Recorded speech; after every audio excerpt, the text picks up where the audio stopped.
Hey, Red Neon. Hey, everybody. Happy Monday. Oh, it is Monday. Happy Monday. Hey, Gator Bait. Good to see you. Janelle, thank you for joining. We are on Facebook and Periscope. Woo! So just waiting for a few more people to join before we actually talk about this. I hope everybody had a great weekend. I was still a little under the weather.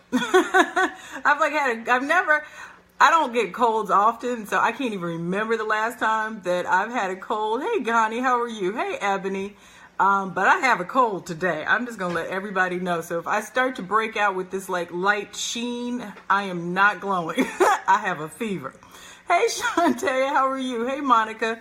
If you guys could go ahead, I'm glad you had a great weekend, Janelle. Thank you. If you guys could share the video, that would be amazing. I would really appreciate that. And all the hearts and likes. Yay! I appreciate it. Hello, Dijon. How are you? Good to see you. So, thank you. It's like the whole household is sick. So we are just barely hanging on. My two teenagers spent the entire day in bed yesterday, just about. So when they're in bed all day, they are really sick. So thanks, Monica. So we're also just pray that all the cold bug or whatever it is that has got us all will leave soon. Hey, Coleman, how are you? So if I sound a little nasally, I apologize. But I really wanted to share, I was watching CNN on Saturday. And they had an interview on, and it was probably one of the worst. And I'm not even going to say who it is because I don't want to offend anybody, but it was probably one of the worst interviews that I have seen. Only because I think, hey, Alan, how are you? Thank you. Thank you. Only because I just think that, first of all, the guest was really nervous. And then I think that they had not gotten... Do not tell me that my nephew Christian Ruff just joined the broadcast. Hey, Christian, how are you? I saw he plays for, and I can't say the school, so I'm sorry, but he plays for football in Iowa. So I know that my parents and my sister went there over the weekend to see him play.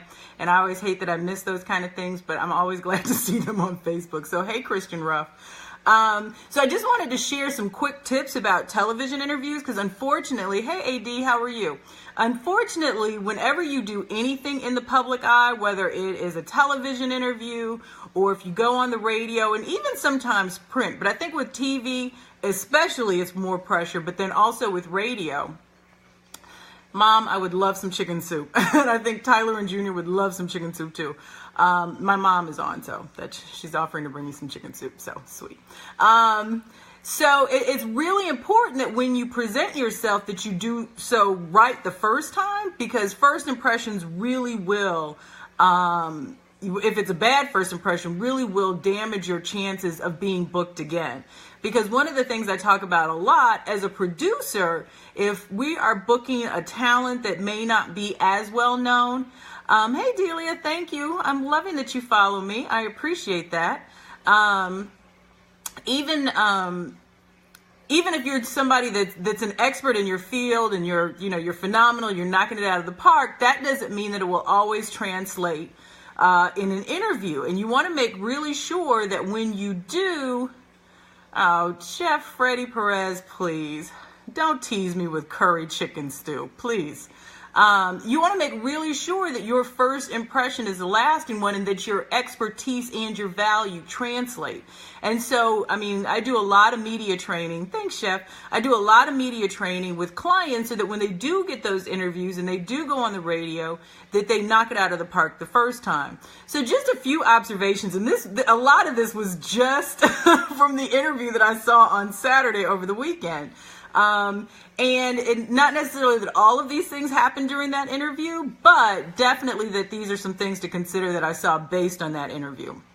So I don't want to totally slam this person, but it just was not a comfortable interview. And I'm not sure. So like for me, and I don't know if it's just because I'm in the media and I know kind of what to look for or if it's with everybody. So you can just type me if this is the same true for you. But whenever I'm looking at anybody on television, especially, but sometimes you can hear it on radio too, but television especially, if they're nervous, it makes me nervous. If no, I'm not going to slam them, Simon. If they're nervous, it makes me nervous. And if they don't seem quite comfortable, then I'm not quite comfortable. And it's hard, especially if you are promoting a product or a service, it's hard to get somebody to make a purchasing decision if the purchaser is not comfortable. So especially as a business owner, you want to make sure that you are coconut butter coffee. Hey, Soul Hunter, how are you? I haven't seen you in a while. It's good to see you. I don't even know what coconut butter coffee is. I'm not even sure that sounds good to me right now. But so you really want to make sure that you come off. So the first tip is that you want to make sure that you're being really, really authentic, and not, I don't want to say faking your expertise, but let's say faking your expertise or overinflating your expertise. You want to make sure that you're authentic. A lot of people, can be considered experts for different reasons. So you can be an expert just because you've gone through a certain experience. So you're an expert through experience. You can be an expert because you've gotten a certain amount of education that makes you an expert, or you can be an expert because you've done something for so long. So even though a lot of people in journalism, especially radio, don't necessarily have a journalism degree, they don't necessarily have a journalism degree, but they've done it for so long, so therefore they're an expert journalist. So you can be an expert through different things. So, but you want to be authentic in whatever that is. And you definitely don't want to overinflate, especially in this Google society that we're in, because people will Google you in a minute. And so you want to make sure that whatever you're sharing, that it's absolutely authentic. So that's the first tip. And a lot of times you'll see, well, Ty, I don't know. So when you're in so Ty suggests that there's always a pre-interview, and I think that's great in theory. I don't know if it's always realistic, because a lot of news organizations and radio stations, it's constant. It's constant, which is why it's always great when, you pitch an interview that you have a media kit together. So, and I'll go back to that, Michael. I understand what you're saying, but you always have a media kit so I can hear what you sound like without having to pre-interview you, because pre-interviews take a long time. And a lot of times we're booking you like the day before the interview, sometimes the day of the interview, sometimes 5 minutes before the interview. So it's not always feasible that a pre-interview is done. Obviously, that's best case scenario. So you have to be really careful about how you present yourself, because you do want to make sure that your credentials are right. So Michael makes a point that Google is real. Did you say 85%? 85% of the time. And I agree, but perception is reality. And so if there's something about you on the internet that's not true, then you need to figure out how to take care of that. Because if I Google it, and it's not like on a fake news site or some kind of spoof website, then my perception is going to be that it's true. And even if it's not true and you can convince me that it's not true, then all the listeners at Google you are going to think that it's true. So we have to be very careful about what we find when we Google you, because that perception is going to be that reality. And even if it's not true, like I said, if our listeners Google you, we don't want to lose any kind of credibility with our listeners because of bad information on you. So I would rather pass on that interview and take my chances on losing a great expert, as opposed to putting you on the air and catching flack from it that way. So that's just my 2 cents. Now, everybody might not approach it that way, but that's the way I do it. So you want to be authentic, and you don't want to fake your expertise. That's the first thing. The second thing is you absolutely want to be relaxed and comfortable. It goes back to what I was saying, that when you're uncomfortable, it makes everybody else uncomfortable. And so you want to make sure that even if this is your first television interview ever, that you're absolutely comfortable. And so one of the things that I suggest is always practicing it. I mean, and I know it's hard, and because this is my profession, it's probably easier for me to say than it is for people to do. But I always look at interviews as a conversation.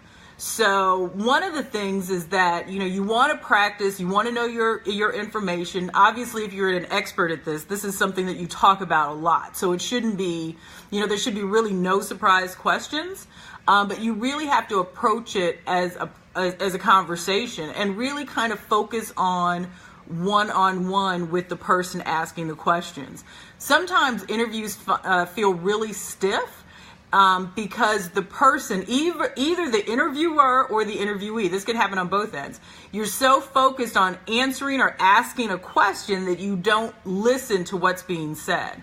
So if you're selling a product and you're so focused on making sure people know about this product, but somebody said, the interviewer asked a question that's really not related, and you just are so focused on getting your answer out that you really don't respond to the question, then that's a problem.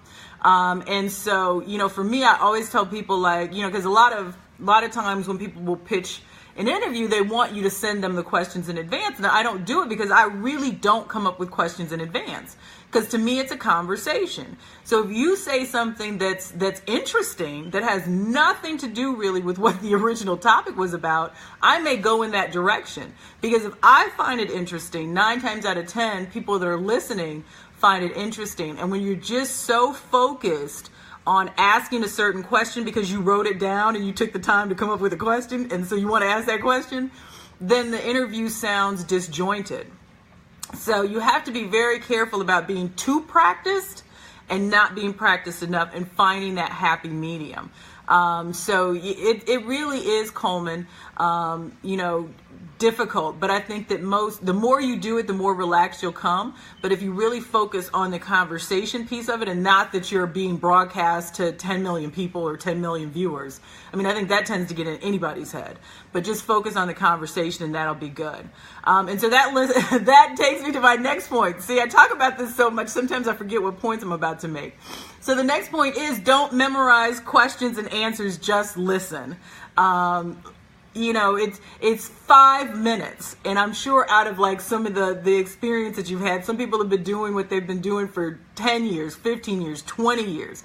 And so if you just focus on being the expert and not so focused on what the questions and the answers are and memorizing and being so stiff, you may take a shot of Appleton.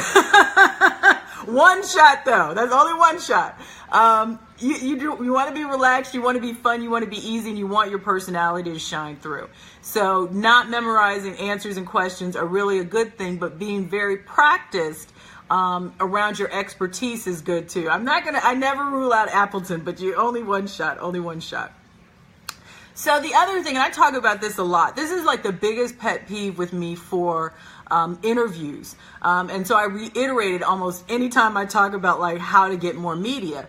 And that's that you want to be, see you, Ty, have a great day, honey. You want to be open, you want to, keep it professional, but you do not want to over promote.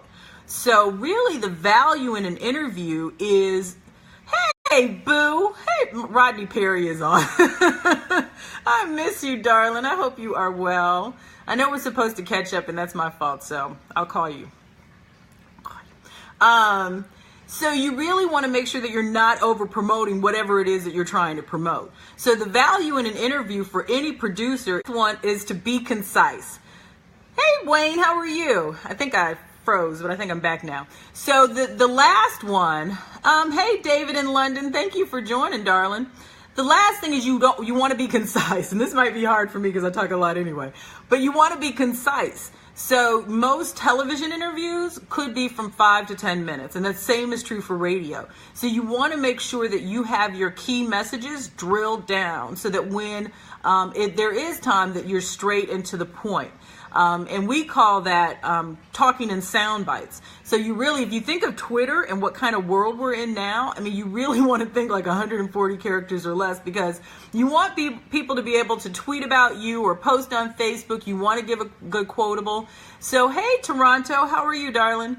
So you want to make sure that you're brief, you're concise, and as you're saying that you talk in sound bites. So those really are the 5 tips. That's just a start. That's just a very beginning. But like I said, I was watching an interview over the weekend and it irked the heck out of me.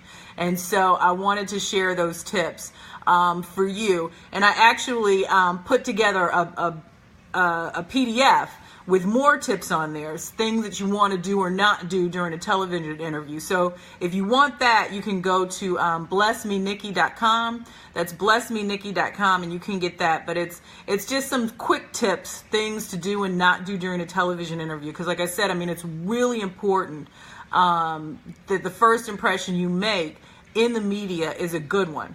So hopefully that will help you guys. I have to pick my kids up. Hey Curtis, how are you? I got to pick my kids up early today because they've only been in school like a minute, but already they have an early dismissal day.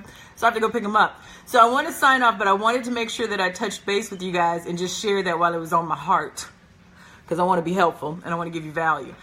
So if you do want the PDF, don't forget blessmenikki.com. I always put media and PR tools up there. I change them almost daily. Usually I try to keep them in sync with my live broadcast.